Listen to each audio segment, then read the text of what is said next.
negara yang kita cintai ini tidak makin terpuruk. Ya. Khususnya di bidang korupsi di negeri ini. Penegakan hukum.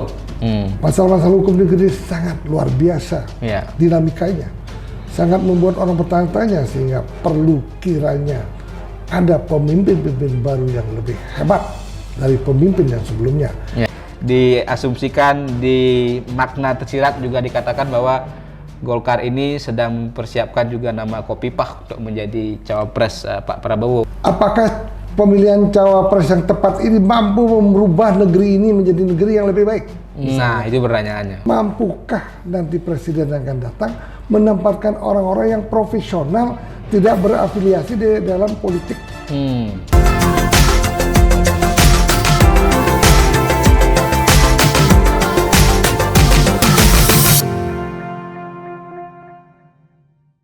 Kembali lagi di channel YouTube Mr. Puisi Live di bawah naungan MGP Media. Hari ini kita akan kembali menganalisa perkembangan terkini dinamika jelang detik-detik atau hari-hari menuju pendaftaran capres-cawapres. Nah, ini yang menarik, ada kemungkinan kejutan dari kubu Prabowo Subianto, khususnya juga dari Golkar, yang siapa kira-kira yang akan diusulkan atau dijagokan oleh Golkar menjadi cawapres dari Prabowo. Sebelum itu, saya ingatkan jangan lupa untuk subscribe channel YouTube Mr. Puisi Live di bawah naungan MGP Media. Jangan lupa juga like, komen, dan share konten-konten di channel YouTube ini. Selamat sore Mr. Puisi. Kita kayaknya adrenalin kita ini terpacu menjelang hari-hari pendaftaran capres-cawapres, karena kita menunggu kejutan siapa yang menjadi cawapres dari, masih ada dua kubu yang belum, Ganjar Pranowo dan juga Pak Prabowo. Khususnya di Prabowo juga yang cukup menarik. Mari kita coba membahas dengan sejujur-jujurnya, dengan senetral-netralnya, bagaimana sesungguhnya percaturan pemilihan presiden 2024 ini akan berjalan. Untuk itu marilah kita membahas dengan jernih. Ketika diperlukan analisa-analisa politik yang cukup akurat. Ketika itu kita banyak mempelajari sesungguhnya siapa sih yang akan memimpin negara ini. Kemudian siapa sih yang akan menjadi presiden dan cawapresnya untuk 2024 ini, sehingga bangsa ini ke depan terjadi banyak hal-hal yang masih harus diperbaiki di negeri ini. Banyak hal yang harus dianalisa dan diperbaiki sehingga negara yang kita cintai ini tidak makin terpuruk. Khususnya di bidang korupsi di negeri ini. Penegakan hukum. Masalah-masalah hukum di negeri sangat luar biasa. Dinamikanya sangat membuat orang bertanya-tanya, sehingga perlu kiranya ada pemimpin-pemimpin baru yang lebih hebat dari pemimpin yang sebelumnya. Kita lihat sekarang kasus di KPK misalnya, terjadi hal yang sesungguhnya belum pernah terjadi di negeri ini. Nah, itulah yang kita harus bahas, sehingga dan mudah-mudahan akan ada pemimpin baru yang mampu mempersatukan bangsa Indonesia, yang mampu memperbaiki semua kinerja aparatur negara, sehingga di dalam kepemimpinan yang akan datang akan terjadi hal yang luar biasa, terutama khususnya dalam pemberantasan korupsi yang cukup masif di negeri yang kita cintai. Itu menjadi PR, dan itu mungkin juga harapan yang tertuju kepada calon presiden Prabowo Subianto yang disebut-sebut sebagai salah satu sosok yang tegas, pemberani, dan ini kan menjadi pesan juga dari Pak Jokowi, dibutuhkan pemimpin yang tegas, berani, jangan sampai juga takut dengan asing dan sebagainya. Nah, ini yang menjadi menarik, siapa kira-kira yang akan menjadi cawapres dari Prabowo. Nah, sesuai judul kita hari ini Mr. Puisi, adakah kejutan? Nah, benarkah Golkar sodorkan Khofifah menjadi cawapres Prabowo? Nah, ini berangkat dari momentum atau ada pertemuan antara Ketua Umum Partai Golkar Erlangga Hartarto dengan Gubernur Jawa Timur Khofifah Indar Parawansa beberapa waktu lalu, dan ada momen ketika Erlangga memberikan potongan tumpeng kepada Khofifah. Nah, ini diasumsikan di makna tersirat juga dikatakan bahwa Golkar ini sedang mempersiapkan juga nama Khofifah untuk menjadi cawapres Pak Prabowo. Ketua Golkar Jawa Timur juga menyebutkan bahkan akan ada kejutan dalam minggu-minggu ini pasca pertemuan itu. Nah, kira-kira bagaimana apakah Khofifah ini bisa saja juga diberikan tiket dari Golkar disodorkan menjadi cawapresnya Prabowo. Jadi Airlangga mungkin mengalah karena kan Airlangga yang sebelumnya digadang-gadang atau diusung oleh Golkar. Ya, seperti yang kita ketahui bahwa saat ini kenapa sih yang direbutkan cawapresnya itu sendiri? Apakah pemilihan cawapres yang tepat ini mampu merubah negeri ini menjadi negeri yang lebih baik? Nah, itu pertanyaannya. Nah, itu sebetulnya yang paling penting adalah presidennya. Siapa sih yang akan menjadi presiden? Yang paling penting nanti siapapun cawapresnya, siapapun presiden, apabila dalam debat politik nantinya itu mementingkan kepentingan masyarakat banyak daripada kepentingan daripada partai itu sendiri, maka itulah yang akan menjadi pemimpin bangsa ini. Kenapa demikian? Apakah ada seorang presiden nanti yang mampu di dalam program kerjanya nanti, di dalam debat politik nanti, menempatkan menteri-menteri yang sangat potensial, terutama menteri-menteri di bidang hukum, di bidang perekonomian, terutama di bidang hukum, ingin menempatkan misalnya kejaksaan, menteri hukum dan HAM, misalnya menteri Menko Polhukam dan Polhukam, kemudian KPK ya, ketua KPK, Kejaksaan Agung.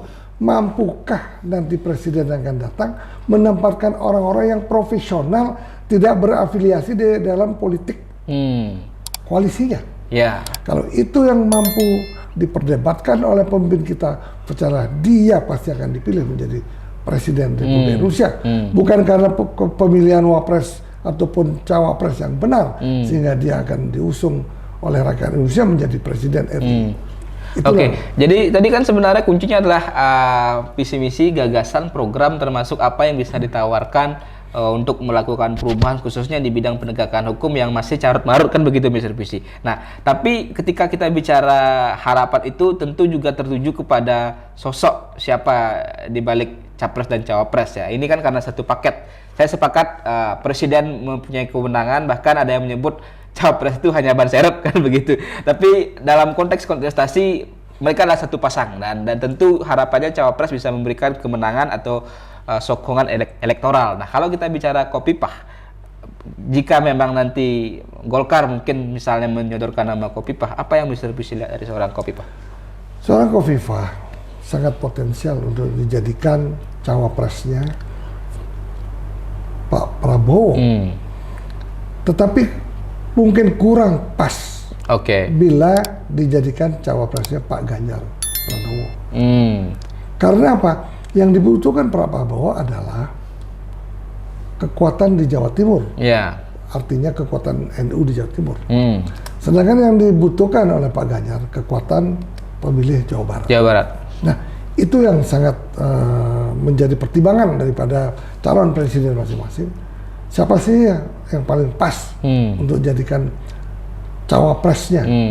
Nah, tentunya memang cawapres itu sendiri, kalau memang mempunyai prinsip yang kuat juga, mampu juga mempengaruhi presidennya untuk membuat negeri ini lebih baik lagi, lebih bersih dan anti korupsi.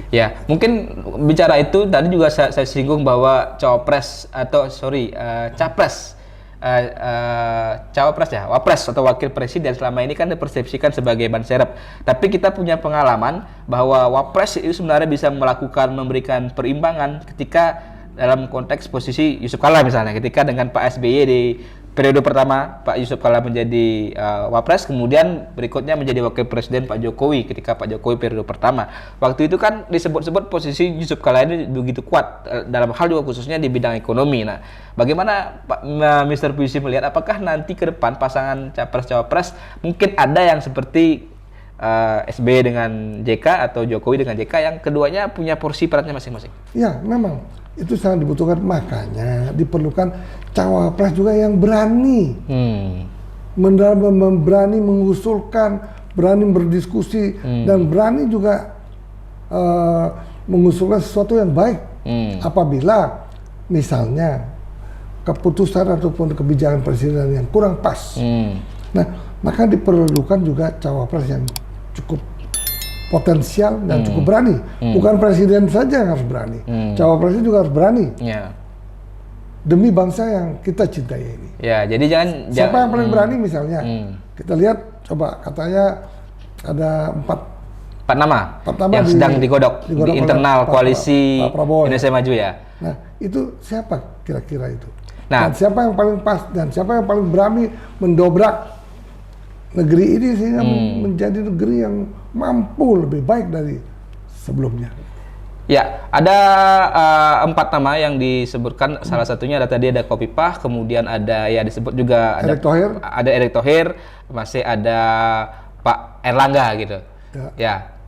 Satu lagi ada Gibran, ada Gibran yang disebut-sebut ya bahkan potensial juga menjadi cawapres. Tapi menurut penilaian sementara ini kemungkinan yang paling pas adalah Ibu Khofifah ataupun Pak Erick Thohir untuk calonnya Pak Prabowo. Ya.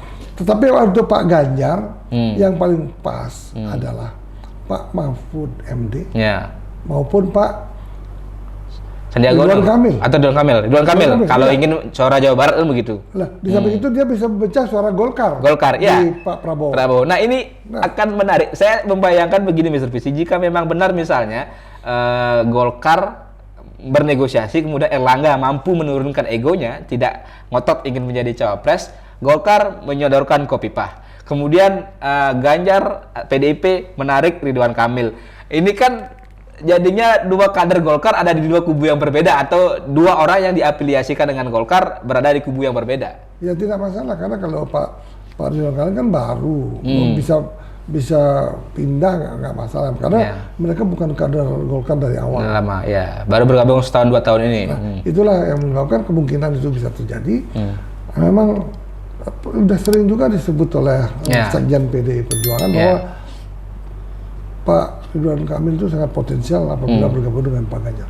Ya, itu menjadi hal yang kita tunggu-tunggu, siapa cawapres dari Pak Prabowo, siapa juga Pak Ganjar. Apakah akan ada 2 pertarungan kader Golkar, atau Golkar bisa bermain 2 kaki, bisa ada di Pak Prabowo, bisa ada di Pak Ganjar. Oke, terima kasih Mr. Puisi. Kita lanjutkan di kesempatan berikutnya, dan sebelum saya akhiri, saya ingatkan untuk jangan lupa subscribe channel YouTube Mr. Puisi Live di bawah naungan MGP Media, dan jangan lupa juga like, komen, dan share konten-konten di channel YouTube ini. Terima kasih. Salam pemilu damai.